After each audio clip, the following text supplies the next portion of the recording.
இந்த போறப்பு தான் நல்லா ருசிச்சு சாப்பிட கிடைச்சது. அத நினைச்சுத்தான் மனோபோலாகும் முழுவதும் பருக்குது.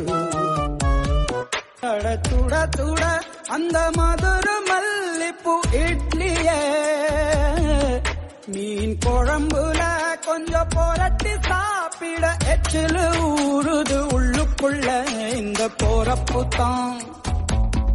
இந்த போறப்பு தான் நல்லா ருசிச்சு சாப்பிட கிடைச்சது.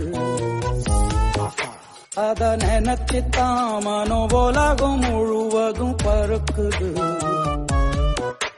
சுட சுட அந்த மதுர மல்லிப்பூ இட்லியே மீன் குழம்புல கொஞ்சம் புரட்டி சாப்பிட எச்சிலு ஊறுது உள்ளுக்குள்ள.